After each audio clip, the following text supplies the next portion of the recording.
ओम नमः सिद्धेभ्यः। ओम नमः सिद्धेभ्यः।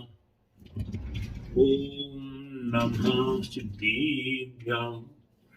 मंगलम भगवान वीरो मंगलम गौतम गणि मंगलम कुंद कुंजार्यो जैन धर्मोस्तु मंगलम सर्व मंगल मांगल्यम सर्व कल्याणी कारिकम प्रधानम सर्वधर्माणां जैनम जयतु शासिनम जैनम जयतु शासिनम जैनम जयतु शासिनम। बोले अहिंसा में जिन धर्म की जय। बोले विश्व धर्म की जय। श्री मानव धर्म की जय। श्री महावीर भगवान की जय। बोले श्री मंदरादि विदीक्षित के विद्यमान बीति शंकर भगवान की जय।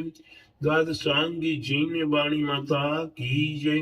बोले आचार्य गुरु 108 परम तपस्वी परम ऋषि संत शिरोमणि पंचवर्ष की जल की त्यागी सुदन सेनानी ज्ञान वृद्धि तपोवृद्धि वयोवृद्धि वात्सल्य मूर्ति आचार्य श्री 108 नेमी सागर जी महाराज की जय।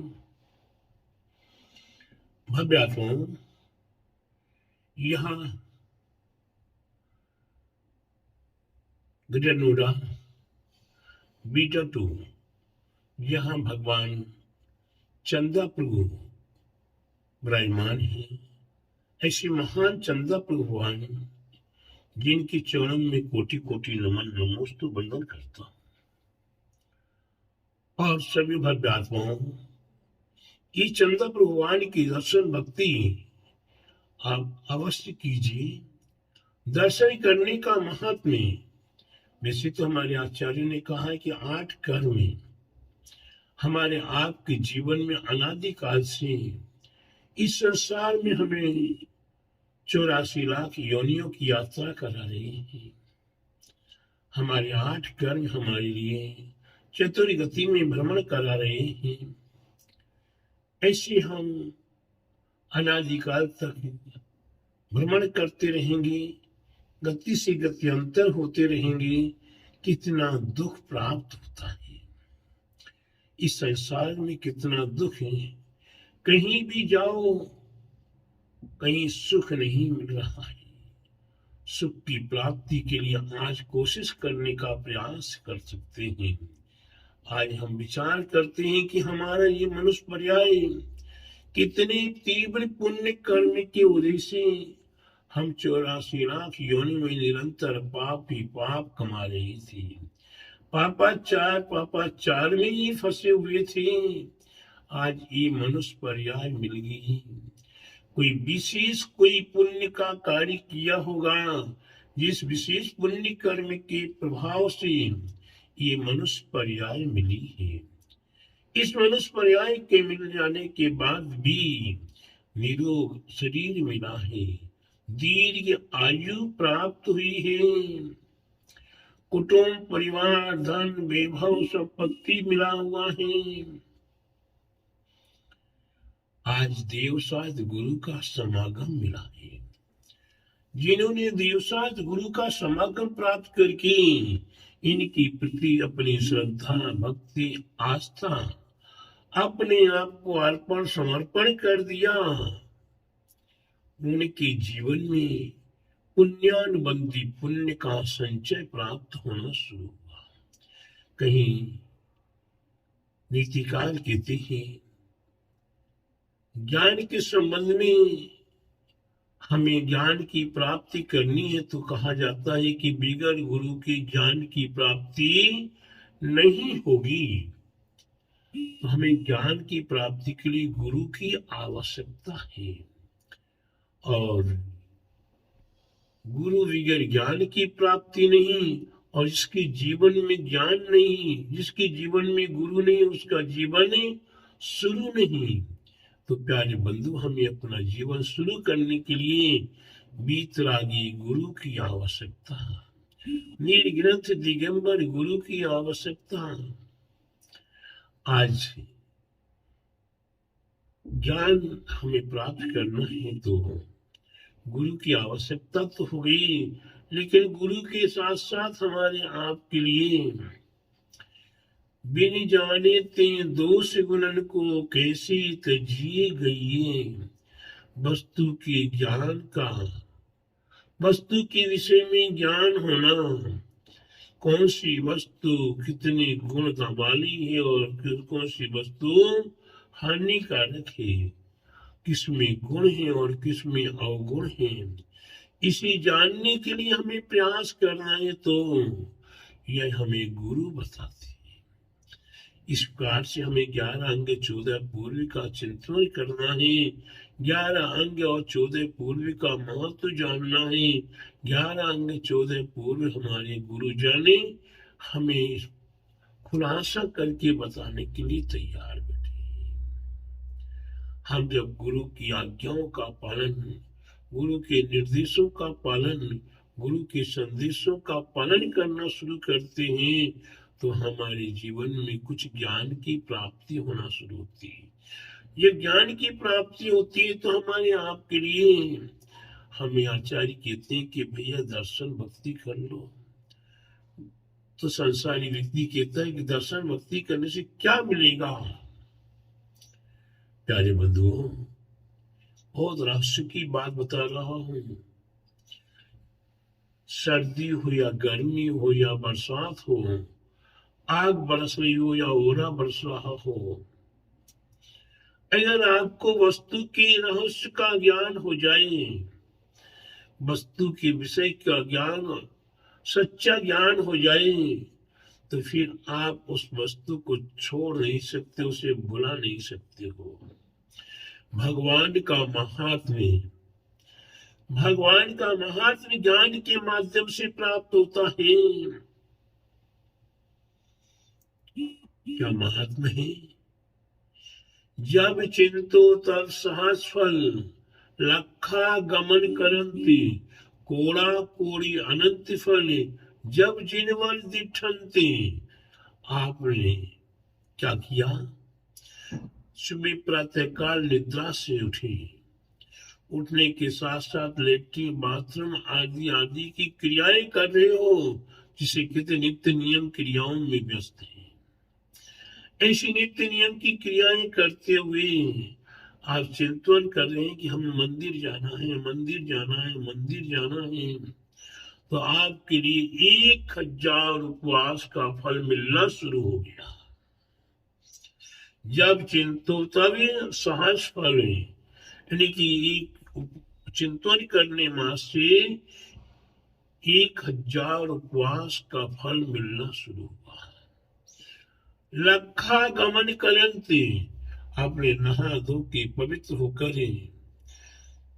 जिनेन्द्र भगवान के दर्शन करने के लिए शुद्ध प्राशुद्ध पवित्र अपने हाथों में अपनी स्वाद्रव्य ली और चलना शुरू कर दिया। कहाँ की ओर? मंदिर की ओर। 1,00,000 उपवास का फल मिलना शुरू हो गया। प्यारे बंधुओं, कुछ नहीं मिलता, अभी और रहस्य है। कोड़ा कोड़ी अनंत फल, जब जिठनते, जिसे आप जिनेन्द्र भगवान को देखते हो।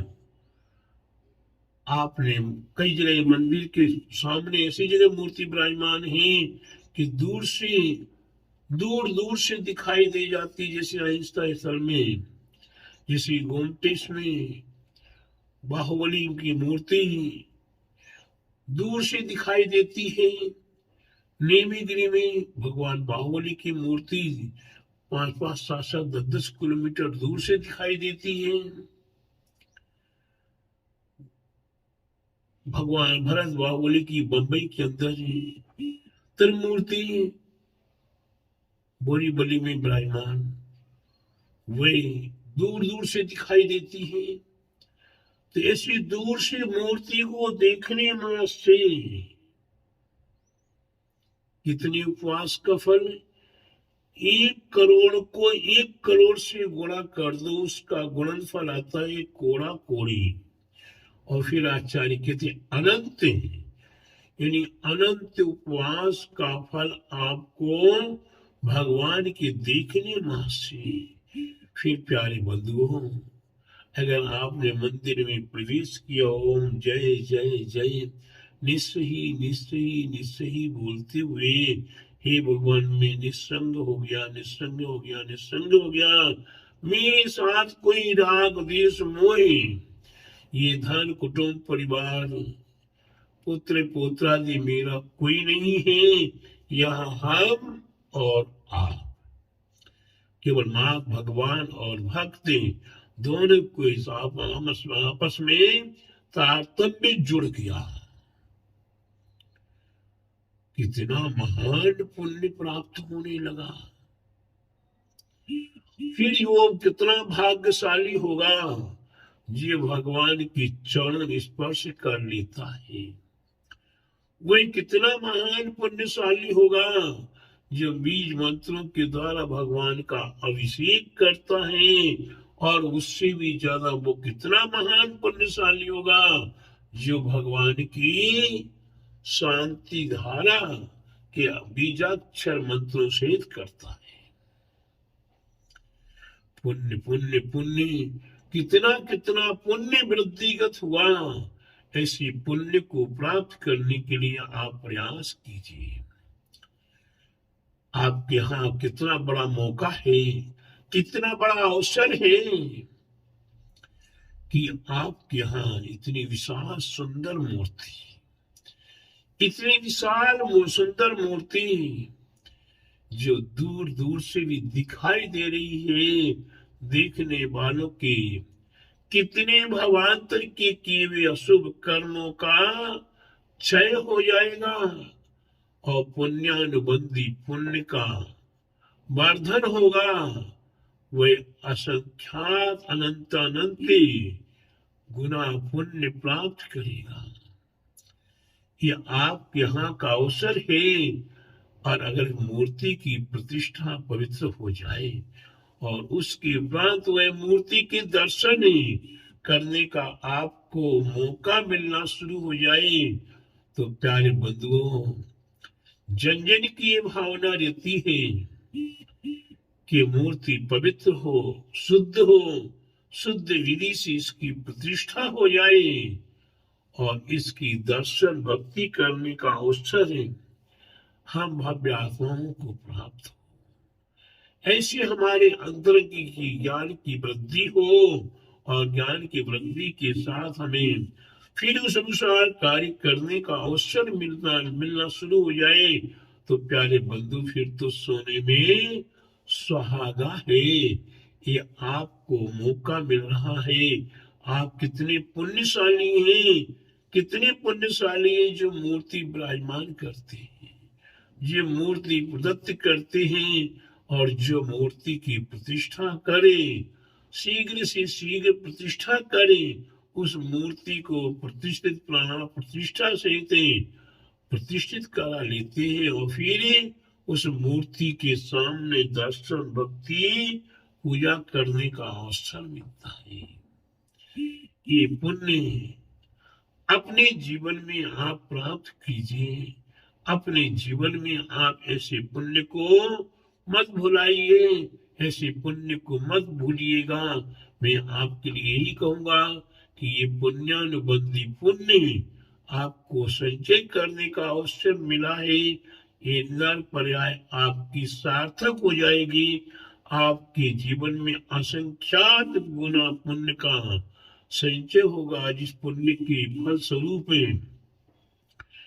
यहाँ पुण्य का संचय हुआ करता है। हमारे तीर्थंकर प्रभु आदि का पुण्य संचय या हमारे भरत बाहुबल आदि का पुण्य संचय, रामचंद्र जी का पुण्य संचय और भी अनेकों महान पुण्य आत्माओं के पास पुण्य का संचय था।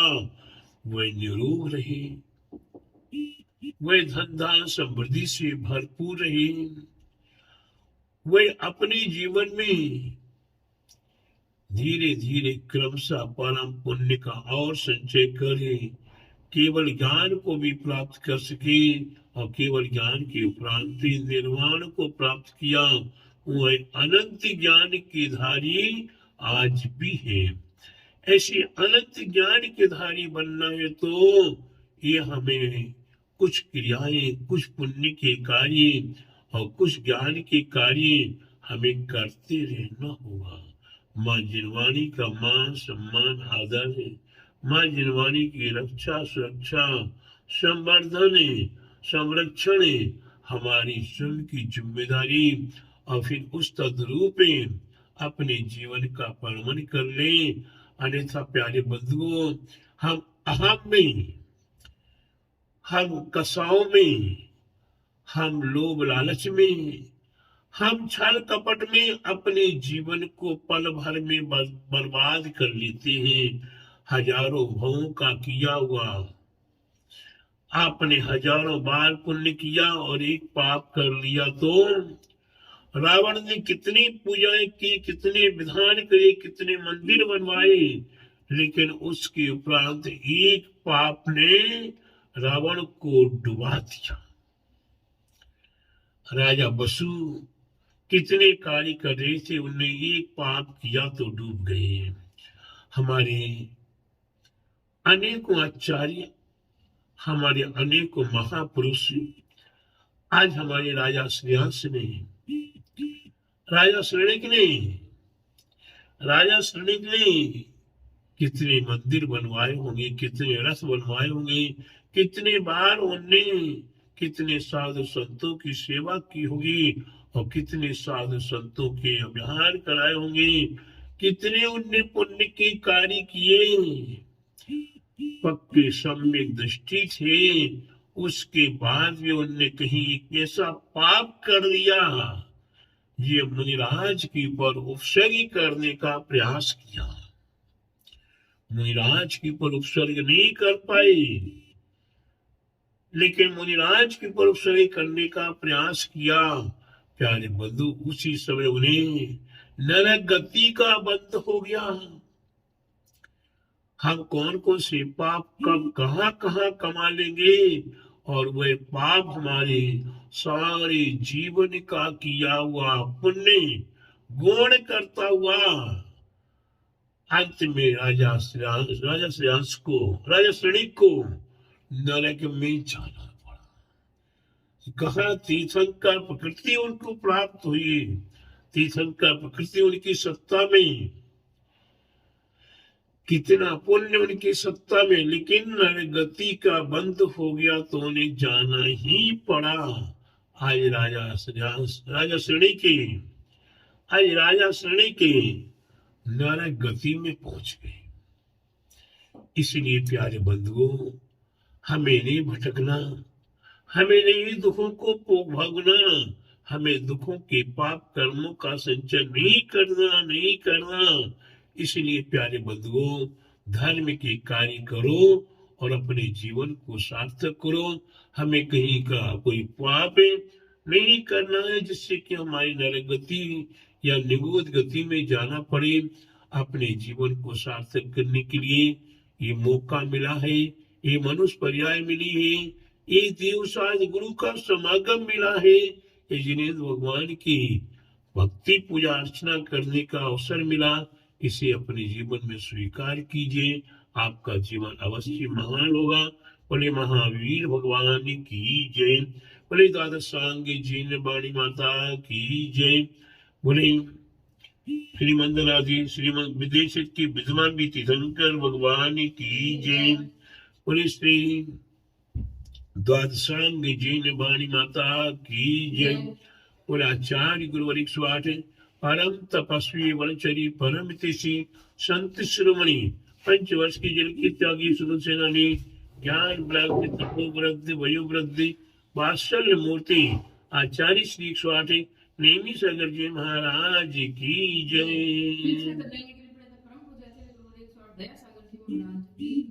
राधा दीदी एक छोटा सा भजन बोलेंगे, इतने राम कहाँ से लाऊं।